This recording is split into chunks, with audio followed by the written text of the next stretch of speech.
Pod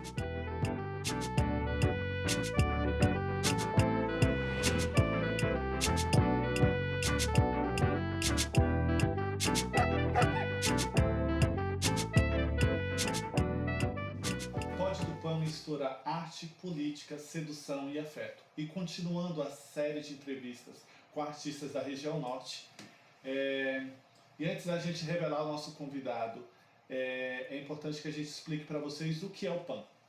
Gente, para quem está chegando agora, o PAN, Potência das Artes do Norte, é um festival online de artes cênicas que surgiu em 2020 durante a pandemia da Covid-19. A gente conseguiu fermentar o festival logo na primeira edição, a gente conseguiu reunir 20 espetáculos na primeira programação, né, na primeira edição do festival. E deu, acho que um movimento bem bacana, não só para a região norte, mas para o país todo, porque o PAN foi um dos primeiros festivais nesse formato virtual, que logo em seguida, né, o Brasil inteiro conseguiu seguir nesse fluxo. E logo em seguida, em 2021, com o apoio da Audi Blanc, a gente conseguiu potencializar ainda mais o festival. Então a gente manteve ainda uma programação bem vasta, com 14 espetáculos da região norte. A gente conseguiu criar um núcleo de crítica, trazendo pesquisadores e críticos de teatro do Brasil todo para fazer a cobertura crítica do festival e acompanhar toda a programação. E ainda conseguimos fazer uma rodada de negócio, né, um pitch, convidando programadores culturais, enfim, gestores da cultura, produtores de festivais, para acompanhar um pouco essa rodada de negócios com artistas da região norte e entender mais dessa produção nortista. E agora, na nossa terceira edição, né, em 2022, a gente está nesse exercício de reinvenção, propondo o PAN Play. E para continuar aqui, a gente trouxe ele, Tassiano Soares, que participou, né, junto com a Ateliê 23, a companhia que ele faz parte, com o espetáculo Vacas Bravas, no nosso festival. Então, amigo, fique à vontade, pode se apresentar. Seja bem-vindo, fala um pouquinho de você e um pouco do que é o Vacas Bravas nesse formato virtual. Oi, gente. Obrigado pelo convite a todo mundo do PAN. Muito obrigado por estar aqui nesse pod do PAN. Adorei esse nome. O Vacas Bravas foi o primeiro exercício nosso do Ateliê 23 de experimentar a cena na virtualidade. E eu gosto muito de pensar que isso aconteceu de uma forma muito natural, né? Embora a gente já estivesse alguns meses com a pandemia, quando nós decidimos criar, ou pelo menos adaptar a peça Vacas Bravas, que era presencialmente, para a versão mediada por uma tela, não foi um exercício imposto por algum contexto que não fosse a própria pandemia, mas mais uma necessidade de voltarmos à sala de ensaio, de voltarmos a experimentar a cena, e muito naturalmente, muito coletivamente, a gente brincar com a coisa do celular e da atuação minha, do Ítalo Rui, que está no elenco, e da Júlia Carrani. Por isso que, inclusive, chama Vacas Bravas Online. Esse online realmente faz parte do nome, porque diferencia do primeiro trabalho, que é outra proposta, que é outro lugar, a versão presencial. Conta pra gente também, Tassiano, qual é o percurso do espetáculo, já que ele é Vacas Bravas Online, e quais são as principais ideias e motivações enquanto dramaturgia, direção, atuação desse trabalho em específico. Sim, bom, o Vacas nasce também, é a primeira vez que eu escrevo uma dramaturgia, então tem esse lugar. Eu começo escrevendo ele junto com o Jean Paladino, que também é do PAN. E aí ele nasce a partir de um relacionamento horroroso que eu tive, um grande problema e a relação com a minha mãe. Então, na verdade, o Vacas Bravas, ele é uma metáfora, né? Porque em Portugal a gente sabe que, eu soube naquele momento, que a fêmea do touro chama vaca brava, porque diferente da vaca leiteira, ela não aceita ser ordenhada, então ela não produz leite conforme a demanda do ser humano, que transformou a vaca num produto, né, de um alimento, mas uma produção em escala industrial. A vaca do boi, digamos assim, que é a mais comum, ela ordenha de maneira dolorosa, né, para grandes indústrias para produzir o leite naquela quantidade absurda, mas a do touro não aceita, por isso que ela é chamada de vaca brava. Então esse exercício de não aceitar o que lhe é imposto é exatamente o que a gente levou para a sala de ensaio. Isso se mantém no Vacas Bravas Online. A grande diferença está no modo como a gente se relaciona em cena. Porque conversando entre nós, né, elenco, assistência, todo mundo que estava na sala de ensaio, a questão da virtualidade veio à tona porque estávamos numa pandemia, então obviamente nosso consumo se dava, consumo de afetos, de entretenimento, de qualquer coisa se dava mediado por tecnologia, mas isso já vinha sendo percebido também como que a gente se relaciona afetivamente muito pela tecnologia. Os aplicativos, não só de relacionamento, mas mesmo os aplicativos hoje mais utilizados como o Twitter, o Facebook. As redes sociais, no As geral, redes né? sociais já são esse lugar de mediação da nossa presença. A gente se vê muito menos porque a gente se sente próximo, porque está acompanhando uma foto, acompanha o dia a dia. Então, a substituição da presença já vem acontecendo há muito tempo. Ela só foi, obviamente, potencializada com a pandemia.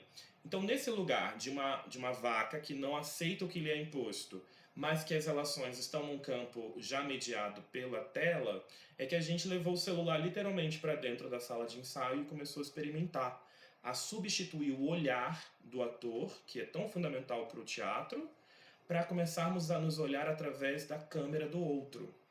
Então aí nós experimentamos uns dispositivos das nossas cabeças, de maneira que acoplassem os celulares, e aí o exercício era esse, né? Sim. Não se olhar, não olhar para os olhos. Bem difícil, porque, né, como você falou, o olhar é fundamental para o teatro, a gente aprende isso desde sempre. Então, às vezes eu olhava para você, que a gente trocava muito cena, Sim. não olha para mim, Italo, olha para a tela, e enfim. Olha pra minha câmera. Exatamente, então é um exercício até esquecer um pouco essa humanidade, né? É muito louco, assim, foi bem sutil. E o meu personagem, minha figura, usava uma máscara em cena, uma máscara... Sim. Eu não sei que modelo aquele de máscara que é, mas era uma máscara... Tu sabe que modelo que era, Eu não amigo? sei o nome daquilo. Enfim, Mas é com filtro, né? É, com filtro, Aqueles assim. São pra- 2 filtros. Exatamente. Ah, tá. Claro, acabava... Não era esse o objetivo, fazer uma referência ao que a gente estava vivendo naquele momento da pandemia, mas acabava também, porque a figura que eu fazia era a figura tóxica, né? Que não... Exatamente, o tóxico era o importante. Exatamente. E acho que e acabou que, claro, fazendo esse jogo com o que a gente estava vendo na pandemia, porque até então, quando a gente voltou para a sala de ensaio, tomando todos os cuidados, ainda não tinha vacina, então...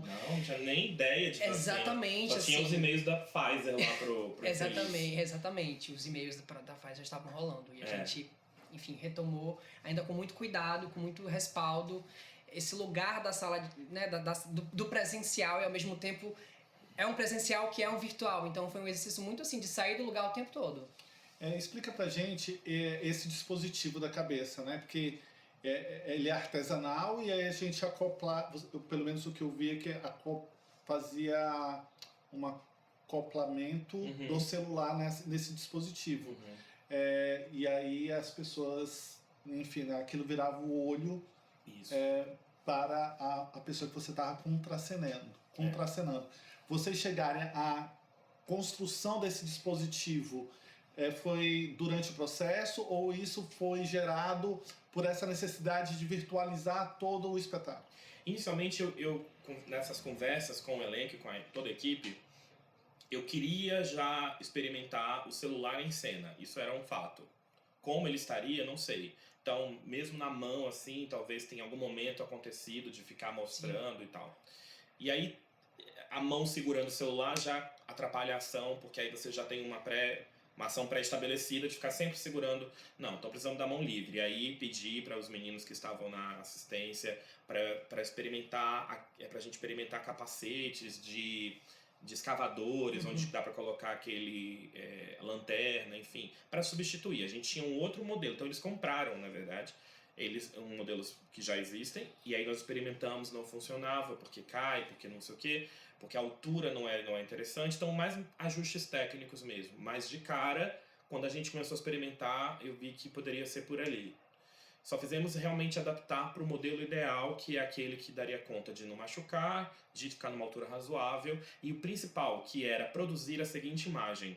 Eu queria que a câmera revelasse você, que está comigo em cena, e eu também projetado na tua tela, em cima da tua cabeça. Então, os dois atores aparecem na mesma imagem. O que está com a câmera e quem está sendo captado pela câmera em cima de mim. essa imagem dupla era para mim o principal objetivo, porque mostra uma coexistência que na verdade é mediada, que é exatamente o que a gente acredita que seja hoje as relações que são pautadas unicamente pela relação da internet. As relações que dependem da internet, as relações que estão apenas na internet, ou as relações que começam e se encerram muito rapidamente na internet, né? Então, a partir daí, a cena então começa a se reconfigurar, dividindo momentos de presença física, porque aí existem ainda, não é todo o tempo em que isso acontece, e os momentos da virtualidade. É que esse debate é longo, né, sobre virtual, presença, para a gente entender que quando a grande maioria dos diretores e dos grupos começaram a fazer esses exercícios, né, e esses exercícios acabaram produzindo outra qualidade de obra, né, que é a Vacas Bravas Online, é outra qualidade em relação ao presencial. A gente caiu num debate que eu lembro que muitos diretores de teatro do Brasil começaram a se perguntar, até com certo repúdio, em relação a essa qualidade de obra produzida no campo do audiovisual, mediado por esses gadgets, que isso não era teatro, como se o virtual não fosse também uma qualidade do real, não fosse uma qualidade de presença, até uma extensão dessa. Tanto é que nós estamos aqui e uma qualidade nossa de presença está toda virtualizada nos outros avatares através das redes sociais. Como é que você enquanto diretor, enquanto artista, entende esses dois lugares, entendendo hoje mais do que nunca o virtual como um espaço muito criativo de um teatro? É exatamente isso que você acabou, terminou sua frase onde eu começo a pensar. Embora eu não tenha uma resposta fechada sobre isso, porque eu acho que ainda vai levar um tempo para a gente realmente entender quantas e quais afetações no trabalho do teatro foram possíveis a partir dessa relação com a tecnologia tão dentro do processo criativo. Abrir um parêntese, a gente sabe que existem grupos no mundo que há muitos anos já investigam a relação da tecnologia na cena, não é nenhuma novidade. Isso só foi, obviamente, potencializado, como eu disse. Mas o que eu penso sobre é que, de fato, a gente se pauta nas lógicas do teatro para fazer o Vacas Bravas Online. Seja no modo como a gente olha para o texto, para a presença do ator na sala de ensaio, gravação, que seja mesmo com esses celulares na cabeça, a dinâmica de teatro é a mesma. Eu acho que o que acontece é que não dá para a gente também esquecer que a percepção do espectador ela é completamente alterada por ele estar assistindo através de uma tela na casa dele e sabe Deus com quais outras influências junto. Porque a gente sabe que o teatro ele é um condutor e um protetor para criar condições, aí a sala preta e o silêncio, porque você, para ter o máximo de atenção possível, né? Para ter o máximo de adesão ao que está acontecendo no palco. E quando a gente perde esse domínio do espectador, quando a gente não consegue mais produzir um lugar capaz de manter a atenção dele, é que a lógica tem sido perturbada, né? Isso é teatro? Porque, na verdade, qual é a diferença? Eu não ter mais controle sobre o espectador. Ele vai assistir no carro, dirigindo com o celular lá preso, ele vai assistir em casa, ele vai parar para atender um telefone e ele vai voltar. As notificações vão estar aparecendo. As notificações vão chegar, ele vai poder voltar se ele não entendeu ou ele quer ver de novo alguma coisa. Então, a perda de domínio é que eu acho que é uma questão a ser pontuada, que não vejo esse debate acontecer ainda muito dentro do teatro. O que nós esperamos do espectador do século XXI? Isso Levando em consideração que agora ele inevitavelmente está afetado por esses gadgets, né? E ele já faz isso na sala de ensaio, quando ele tira no meio do espetáculo. Quero muito capturar essa cena. Eu tiro no meio e ele tá conosco, mas ele tá também produzindo um meio de guardar aquilo com ele, já que ele não tá totalmente livre como na versão virtual. Então, isso é o que eu acho que de fato desloca a pergunta sobre o que é teatro, o que não é teatro. Não é bem isso, mas a pergunta é o que teatro nós estamos fazendo, mas para quem nós estamos fazendo e o que nós esperamos do espectador agora. Porque Eu não sei se essa prática vai continuar acontecendo depois da pandemia. Eu acho que no primeiro momento todo mundo vai esquecer disso, porque é o desespero de voltar ao presencial, de nananã, mas daqui a pouco ele volta a contaminar as experiências de maneira tranquila, sem que seja uma imposição do momento. Agora, eu ainda acho que com tudo isso a gente não tem pensado no espectador. E o Vacas Bravas online, assim como todos os trabalhos que eu faço lá no ateliê, eu intuo que isso tem sido a minha lógica, é pensar como que isso vai chegar no outro. Uma coisa que me interessa muito. Por isso também, produzir essa imagem de dois atores na mesma fotografia, um na cabeça e o outro vestindo aquilo, era interessante porque eu queria realmente saber como que o Vacas poderia chegar de maneira mais aproximada do espectador. O zoom da câmera do celular me interessa muito. Falar em cima e pegar partes, porque é como se o espectador tivesse a oportunidade de estar dentro da sala de ensaio, dado o tamanho da imagem que ele começa a ver. E aí o retorno, inclusive, das pessoas foi muito nesse lugar. Essa sensação de estar dentro. Essa sensação de... Não me lembro de ter chegado, não sei se tu lembras, Ítalo, alguém sobre, sei lá, não é teatro, alguma coisa nesse lugar. Não vi nada disso. Sempre foi tudo muito num lugar de proximidade. E as sensações impacto, criadas, né? Assim, um pouco com o que era, claro, também na versão presencial, porque né, tem um texto também, tem atuação, né? Que é boa, mas tem esse lugar Olha também. ele, gente, ele lançou, hein? Assista depois do Giga. Luciano, no começo da tua fala, você disse, né, que o Vacas foi esse movimento natural. Você gosta de pensar no Vacas como esse movimento natural, enfim. E aí, consequentemente, depois do Vacas Bravas online, o ateliê fez os clips e o curta-metragem A Belle Époque. Aí queria que você comentasse um pouco como é que foi esse movimento. Pois é, diferente do Vacas, que foi natural mesmo naquele primeiro ano da pandemia, a gente queria fazer cinema faz muito tempo.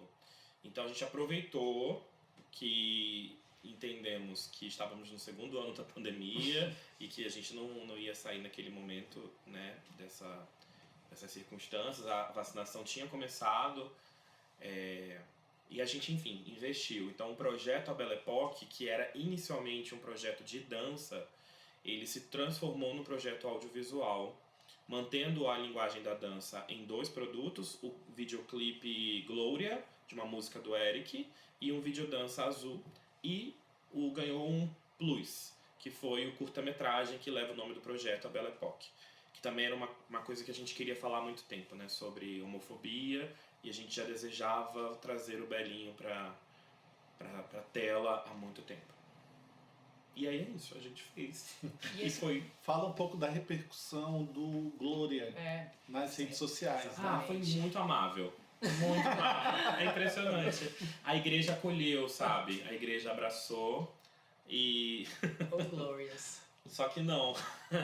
A gente teve um susto, né? Na verdade, a gente já imaginava, é claro, que haveria alguma resistência, não é nenhuma novidade. A gente está no Brasil e está dentro de uma igreja que, historicamente, né, há séculos, não é muito feliz com pessoas que não sejam dentro daquilo que eles acreditam como o correto. A gente grava, para quem não sabe, né, o Glória é um clipe onde homens gays, homens afeminados principalmente, porque esse era o discurso do projeto como um todo, dançam a sua fé, a música fala sobre eu também posso ter uma fé cristã, e dançam uma coreografia no corredor da igreja de São Sebastião, com, claro, a devida autorização do padre, do frei. Quando foi lançado, logo no começo nada aconteceu, as pessoas receberam muito bem, muito pelo contrário, assim, a sobreposição de códigos, né, dos corpos afeminados e a igreja católica, isso em Manaus, foi muito bem recebida pelas pessoas que primeiro consumiram. Foi uma semana depois, já com um clipe disponível no YouTube, que começaram a chegar as críticas. Alguém que provavelmente é conservador teve acesso, e aí isso replicou muito rapidamente. Então, durante um mês, mais ou menos, a gente chegou a ter 40 mil visualizações, mas muito motivadas por um ódio que se estabeleceu de cristãos contra nós. E um ódio deliberado, um ódio publicizado nas mensagens, nos desejos de morte, nossa, no desejo de prisão, na tentativa de destituir também o Frei do cargo, até chegar na arquidiocese, no arcebispo de Manaus, que assistiu o clipe e não viu problema nenhum, porque de fato não há problema algum. Então é um núcleo, a gente depois entendeu, né, porque acho que é importante entender mais do que reagir, que existe um núcleo dentro da Igreja Católica que é extremamente reacionário, mas conservador. Conservadores.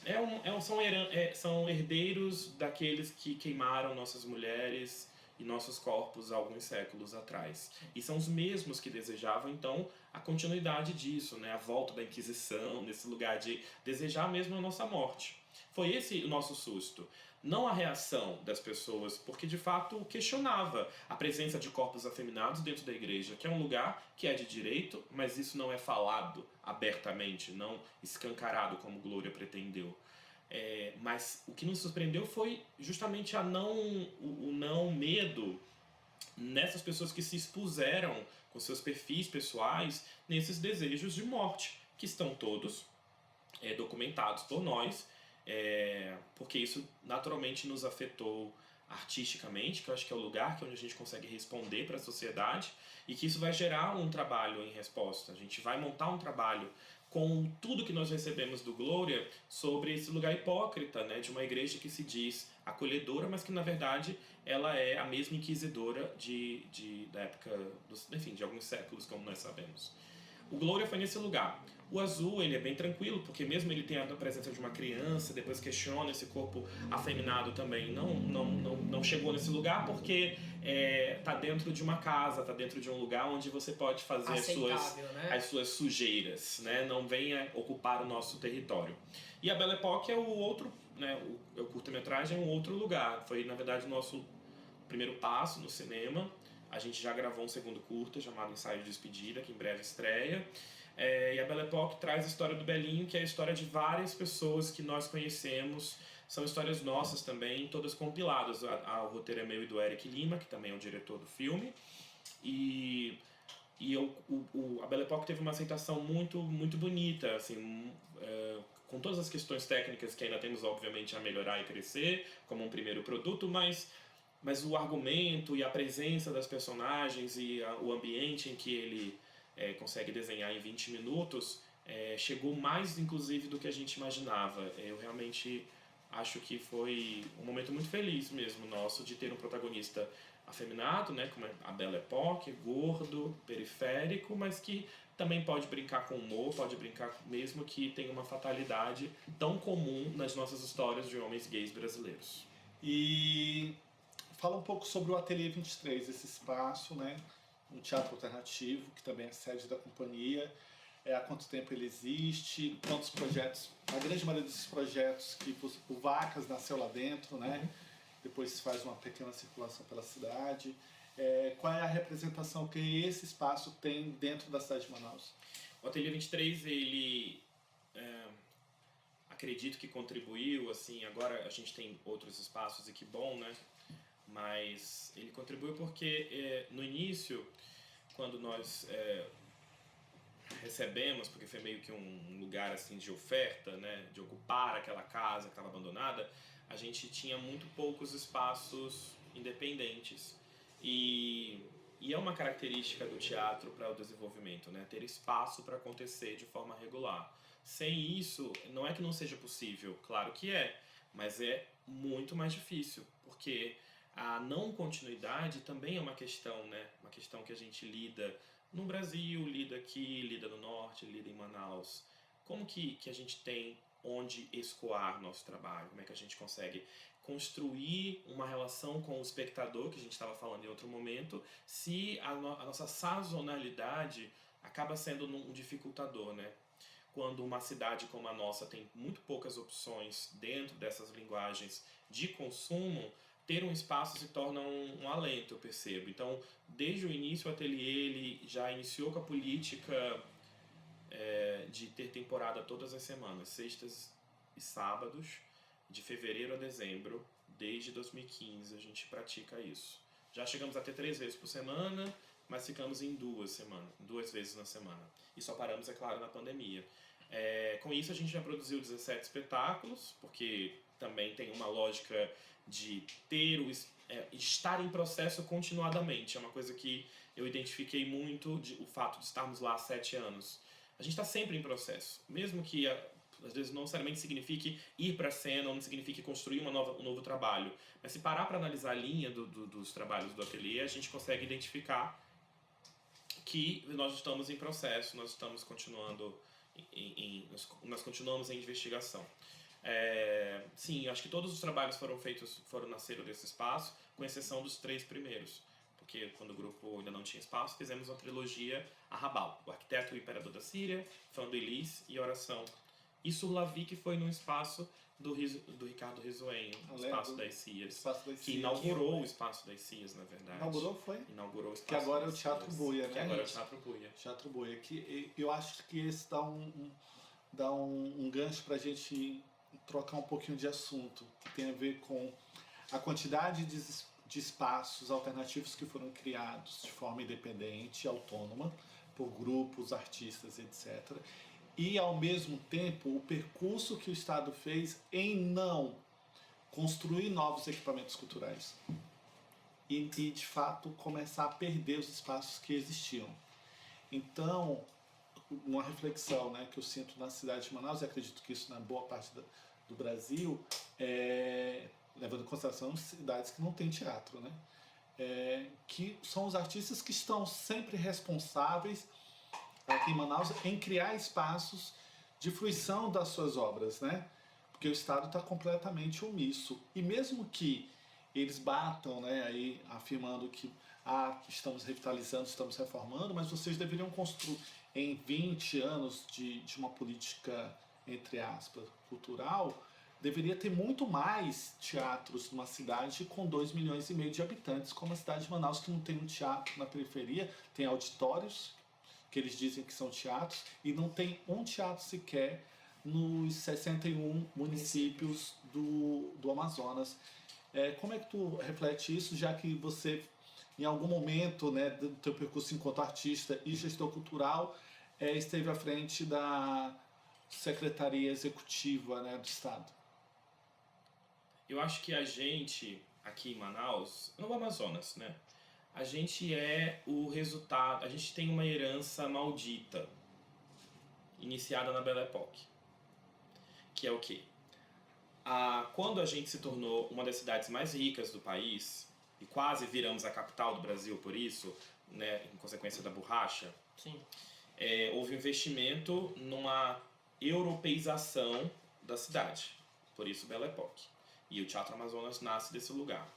E assim como acontecia num país de primeiro mundo, nós aqui, filhos do abuso, do estupro e do massacre dos povos originários, nós sonhamos que iríamos nos tornar rapidamente uma Europa.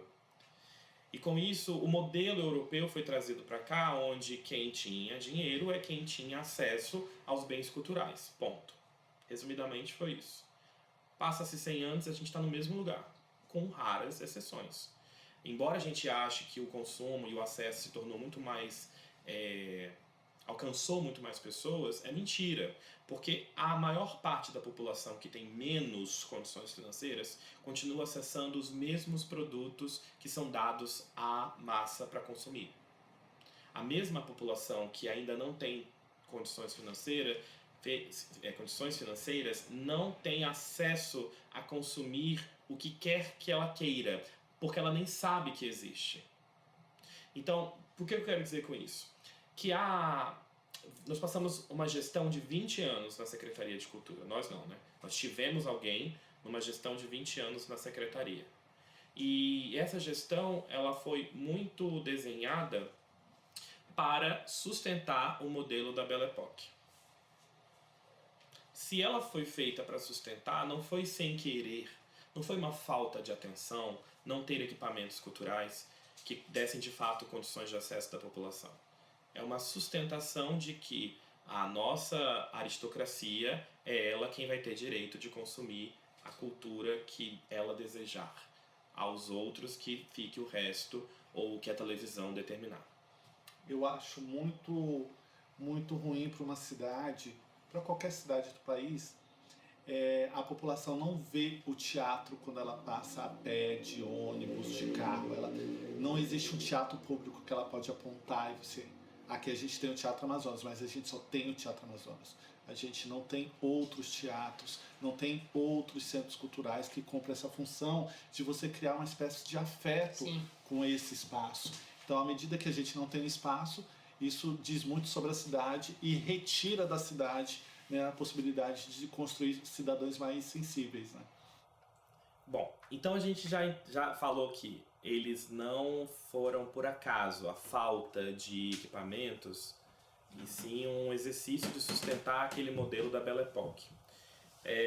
Tanto é que o que a gente também viveu, né, nesses poucos equipamentos que nós temos aqui no estado, em Manaus, na verdade, também é a política da gratuidade, que é um outro elemento muito contributivo para que as pessoas transformem a ideia de consumir cultura como ainda o pão e circo.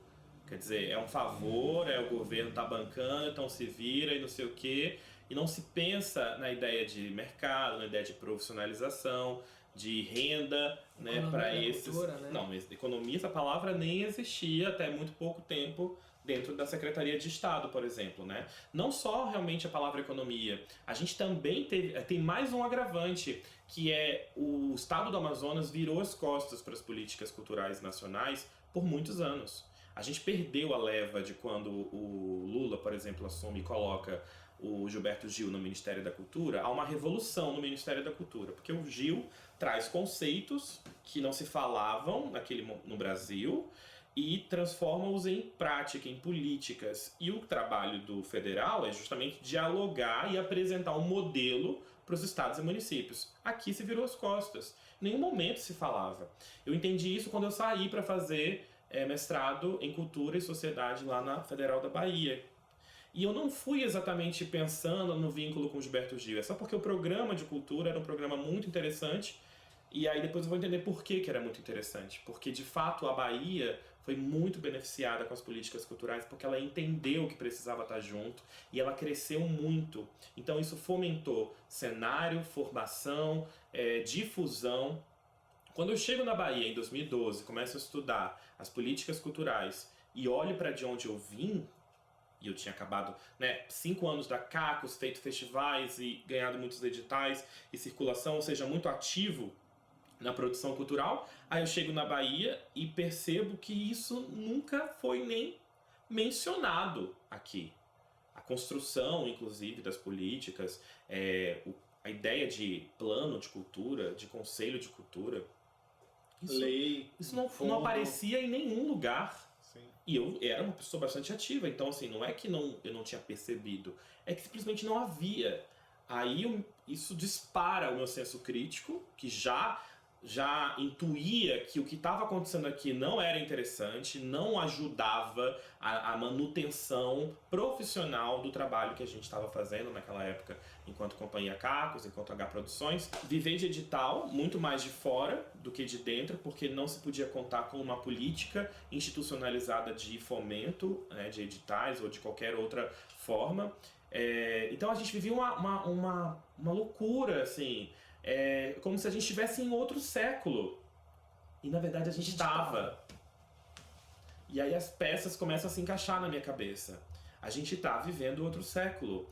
Esta figura que assume a pasta por tantos anos, que é um adorador da música clássica, da Belle Époque, ela é uma figura que sonha em talvez sustentar aquilo que foi a época da borracha.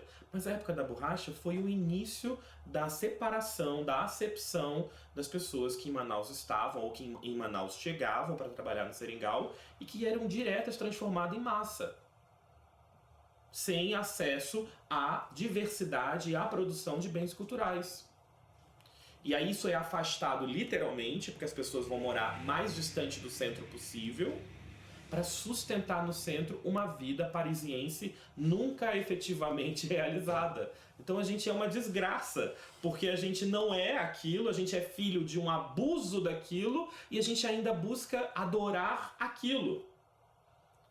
Então a gente está agora, em 2022, vivendo o comecinho de uma nova era para ver se a gente finalmente entra no século XX, para depois chegar no XXI. A gente está bem no começo aqui em Manaus. E aí isso choca com produtores, artistas que já estão vivendo isso de outras formas, vivendo a realidade das políticas culturais e questionam. Aí esse choque acontece de várias formas, né? Seja em debate, seja em produções acadêmicas, seja em espetáculos, seja em eventos como o PAN. E agora, mais do que nunca, muitos artistas de teatro, nesse processo, né, têm se formado, né, têm se graduado, pós-graduado, finalizado todo o percurso, né, de formação acadêmica. Não só acadêmica, né, mas tem produtores que estão se formando em outros lugares de formação. E vai percebendo todas essas faltas que você acabou de mencionar aí, né, também. E aí a gente vai ficando num estado naturalmente, de interrogação generalizada e tentando entender agora quais são os próximos passos para, de fato, a gente estar no processo de reavaliação, diagnosticar esse processo, reavaliação e produção junto ali, né, a partir de críticas, de observações, de um novo momento para a cidade de Manaus, de construção de políticas públicas mais efetivas. Mas me dá a impressão que a gente está nesse grande limbo. É um limbo gigantesco que afeta a todos, né? De quem está aqui conversando e de quem está por trás disso tudo. Sim. Aqui. E aí eu trago uma pergunta, Tassiano. Como é que é produzir neste limbo? Desesperador, porque nós estamos no limbo, mas nós não estamos no mesmo lugar. Nem todo mundo está no mesmo lugar. Então, enquanto vai formando, vai pensando, vai atualizando e puxa, não volta pra cá, você tá viajando, não tá escorregando, não, vai dar uma arejada, tá sufocando. São muitas as coisas ao mesmo tempo para a gente dar conta. É muito semelhante com o que qualquer produtor cultural no Brasil passa em relação a consumo. Eu sempre digo isso nas aulas quando eu ministro. Nossa introdução ao consumo cultural, né, ela se dá lá na base, família, escola, sociedade. Se você não teve uma diversidade de consumo naquilo que te iniciou, isso vai reverberar lá na frente quando você virar uns 25 anos, um suposto público de alguma coisa que um produtor vai tentar te captar para assistir um trabalho. Você que nunca viu, nunca soube, nunca construiu gosto, nunca construiu hábito, né, sobre isso. E aí o produtor tem que fazer o trabalho de base. Ao mesmo tempo que ele tem que te apresentar a possibilidade, ele tem que te fornecer condições de você consumir aquilo para que talvez uma experiência positiva possa acontecer. É uma loucura. A mesma coisa eu acho que é produzir teatro nesse contexto, nesse limbo. A gente está em Manaus, a gente é filho de um período que a Belle Époque para mim acabou em 2017 com a saída de uma tirania do poder da Secretaria de Cultura. Então levou mais 100 anos além do que deveria ter levado para a gente começar a transição, que ela vai e volta, porque é assim, é uma transição, né, não é imediata. As pessoas com quem eu trabalho, pelo menos, estão carecas de ouvir isso, tudo que eu estou falando. Então, pelo menos dentro dos lugares onde eu posso atuar, eu sinto que, de alguma forma, a gente já está se entendendo e cada um vai construindo as suas pontes e as suas formas de resistir, sobreviver, mas principalmente dar novos nomes. O que eu não posso deixar de lembrar, de pedir, né, das pessoas todas, nós precisamos romper. Não é possível continuar aceitando, baixando cabeça para coisas que ainda estão discutindo se a gente é digno de sobreviver, se a gente é digno de receber dinheiro para comer e não sucumbir. Não era pra gente estar discutindo mais isso. Era pra gente estar discutindo como é que a gente pensa o espectador no século XXI. Mas a gente ainda tem que pensar como eu vou pagar minhas contas esse mês. Porque não foi construído um cenário. E não faltou dinheiro para fomentar esse cenário. Levando em consideração que a Zona Franca contribui para que a gente tenha uma certa estabilidade em relação ao nosso PIB, nós já tivemos um dos maiores não, mas entre os maiores orçamentos para a cultura durante muito tempo. E aí o que fica de herança disso, né? Não fica. O que tem? Foi investido exatamente. em eventos da aristocracia. Foi isso que aconteceu. E aí a gente tem um silêncio bem estranho. Que é um minuto de silêncio pelo que nós perdemos de investimento na cultura nos últimos anos aqui. Porque isso reflete diretamente, né, nos corpos, na formação desses espectadores. Isso é um exemplo. Olha, hoje a Secretaria de Cultura ela tem 11 corpos artísticos estatais. O salário, tudo certo, né? Como seria legal se fosse bem diverso. Desses, 8 são de música. Ok. 8 de música, 3 de dança. E nenhum de teatro. Nenhum de teatro, nenhum de circo, mas assim, por que 8 de música? Por que 8 existe esse de recorte? música? E quanto isso custa mensalmente? Porque também, outro dia, em outro momento, na verdade, eu estava dando uma entrevista e eu falei exatamente isso, e alguém perguntou, mas você não acha que isso parece um ataque? Eu falei, não é um ataque, o dinheiro é nosso. É isso que a gente tem que romper. A gente não está pedindo licença de ninguém ou questionando a intimidade de uma pessoa. Não é sobre a privacidade de ninguém. É sobre a gestão do nosso recurso.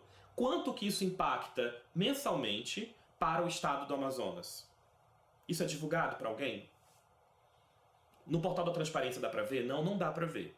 Porque esses pagamentos são feitos pela Agência Amazonense de Desenvolvimento Cultural, que não está vinculada ao portal da transparência, porque não é um órgão público. Então, o nosso recurso passa por uma agência onde nós não temos acesso mensalmente a quanto custa ter 8 corpos só de música. Ou então, vamos lá. Ok, mas os corpos existem para atender a sociedade. Quantas pessoas são atendidas? Vamos falar desse lugar bem atendimento. Por esses 8 corpos. Quantos dos 2.200.000 pessoas que nós temos em Manaus ou dos 4 milhões do Amazonas? Já que são corpos do estado. São 61 municípios além de Manaus. Quantas vezes Beruri recebeu em 2021 a Amazonas Filarmônica? Boa parte do orçamento da secretaria é direcionado a uma casta social, uma casta de gente, de pessoas, de artistas. Então, aqui a gente não está colocando o mérito desses artistas, são maravilhosos. Sim. Mas tem artistas que são subsidiados pelo poder público há mais de Na verdade, 2 a questão décadas. é sobre a política que escolhe ou que orienta como que o recurso vai ser utilizado. E aí a gente pensa, com certeza, como seria o impacto desse recurso mensal e anual em todos os municípios do Amazonas. A gente sentiu o impacto disso quando a gente fez aquela circulação ano passado para o interior. Pela Secretaria de Cultura, exatamente. uma espécie de diagnóstico. E foi 9 cidades do interior. exatamente. Tinham cidades que nem sabiam o que era Aldir Blanc. O que era Aldir Blanc? Não sabia o que é Aldir Tem Blanc. cidades que não tem nada além de uma via principal. Não tem um equipamento. A escola, nem a escola em parceria com a SEDUC, nem a escola funciona como um equipamento, como uma biblioteca aberta, como um teatro aberto, como um espaço de convivência, de formação, de oficina para os professores, para os interessados, para os artistas da cidade. Mas ficou-se 20 anos com a mesma gestão. Como é que uma cidade no meio do Amazonas, no meio, ao lado de Tefé, ao lado de Coari, como que essa cidade ela está aparentemente como se tivesse sido começada agora. Como se tivessem acabado de decretar que ela se tornou município. E quando eu estive na secretaria, eu pude também ver o investimento feito nas cidades do interior a cada ano. E eu pude ver que pelo menos 20% dos municípios não tiveram nenhum tipo de relação com a secretaria por 10 anos. 10 anos. É muita coisa. Tudo centralizado em Manaus e centralizado ao quadrado no centro de Manaus. No Teatro Amazonas, em eventos que duram uma semana. E aí, quando a gente tem os nossos espaços alternativos, Que não bebem de nenhuma política Nem um pouco. de manutenção, nenhuma, Não, a gente falta público ao teatro, porque se políticas públicas mais efetivas fossem criadas e implementadas, e se a gente alcançasse 1% da população manauara, não faltaria ninguém nos teatros. Não faltaria públicos nos teatros, não importa qual teatro a gente esteja falando. Não é dos 702 lugares do Teatro Amazonas, dos 45 lugares do Ateliê ou do Buia, ou naquele grande teatro do Sesc no Balneário, né, de 3 mil lugares. Sim. Então está acontecendo algo de muito grave, e é importante que todos os artistas percebam isso, porque isso tem a ver com as nossas vidas. E vidas de fato, né? Porque a pandemia revelou a nossa total fragilidade, né? nossa precariedade, né? Essas vidas Eu precárias. acho que isso é porque a gente tem ainda na frente desses lugares que mediam poder, políticas, pessoas que não viveram experiências. Pessoas que não entendem a relevância e a urgência de construir uma programação continuada para que o público esteja, para que ele saiba, para que ele possa ter o direito de consumir, que o artista tenha o direito de participar de um cenário minimamente profissional com um circuito de atuação, porque é para isso que se constrói os trabalhos, é para serem apresentados, difundidos, né, trocados, enfim. E as pessoas não entendem porque elas não viveram isso. Eu sou uma pessoa que me sinto muito tranquilo em dizer sobre as artes da cena do Amazonas, porque minimamente passeio, conheço mais ou menos. E eu sei que quem está à frente de determinados lugares não é público consumidor.